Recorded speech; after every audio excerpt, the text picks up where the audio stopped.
தக்காளி சட்னி இப்படி செஞ்சு பார்க்கலாம். ரொம்ப சிம்பிளாக செஞ்சிடலாம், ஆனால் டேஸ்ட் நல்லாயிருக்கும். இதில் ஒரு 5-6 பழம் தக்காளி பழம் கட் பண்ணி வச்சுருக்கேன். அந்த மேலே இருக்கிற அந்த இதை மட்டும் அந்த மேலே கட்டையாக இருக்கும், இதை கட் பண்ணிடலாம். கட் பண்ணிட்டு வச்சுருக்கேன். உங்களுக்கு தேவையான அளவு இது வேகணும் கொஞ்சம். சும்மா ஒரு 1/2 கிளாஸ் தண்ணி மட்டும் ஊற்றி வச்சுருக்கேன். இது அரைக்கிறதுக்கு தேவையான அளவு தண்ணி. இது இப்போ வேகட்டும் கொஞ்ச நேரம்.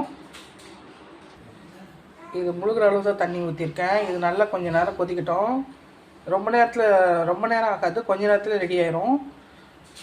இந்த மாதிரி சிம்பிளாக செஞ்சு பாருங்கள், ரொம்ப டேஸ்ட் நல்லா அட்டகாசமாக இருக்கும். 5 நிமிஷம் கழித்து பார்க்கலாம். இது ஒரு 3 நிமிஷம் தான் கொதிக்குது. இப்போ நம்ம அடுப்பை ஆஃப் பண்ணிவிட்டு இந்த சூட்லேயே இது வெந்துடும். அடுப்பை ஆஃப் பண்ணிடலாம். கொஞ்ச நேரம் மூடி வச்சுருக்கிற சூட்லேயே நல்லா வெந்துடும் குழஞ்சி. இப்போ அடுப்புலேருந்து வெளியே தண்ணியிலேருந்து எடுத்தாச்சு. இது கொஞ்சம் தண்ணி தான் இருக்குது. இதை ஊற்றி நம்ம அரைக்க போகிறோம். நல்லா ஆறட்டும். ஆறினதுக்கப்புறம் அரைச்சிட்டு வந்துடலாம். அரைச்சிட்டு வந்ததுக்கப்புறம் உங்கள்கிட்ட காட்டுறேன் பாருங்க. உங்களுக்காக சீக்கிரம் எடுத்துட்டேன் நான் வீடியோக்காக. இல்லைன்னா அந்த தண்ணியிலே இன்னும் ஒரு 5-10 நிமிஷம் கூட அப்படியே விட்டுருவேன். இப்போ இதை அரைக்கணும். அரைச்சிட்டு உங்கள்கிட்ட காட்டுறேன்.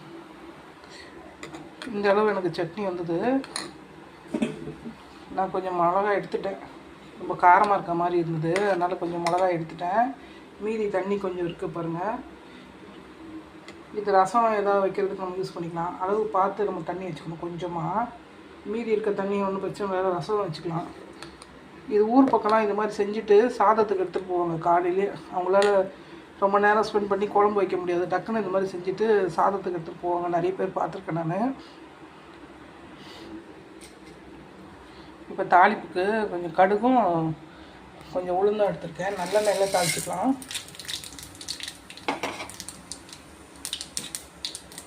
ஒரு வெங்காயமும் ஒரு 4-5 பூண்டு பழம் பொடிசாக கட் பண்ணி வச்சுருக்கேன், சேர்த்துக்கிறேன்.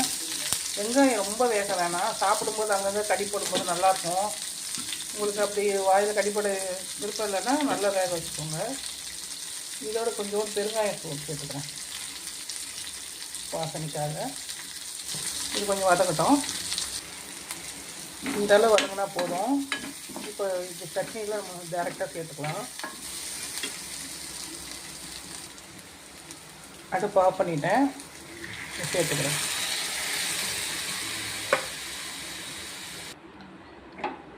சுட சுட இட்லியோடு இது சர்வ் பண்ணால் ரொம்ப சூப்பராக இருக்கும். இந்த மாதிரி ஒரு வாட்டி ட்ரை பண்ணி பாருங்கள்.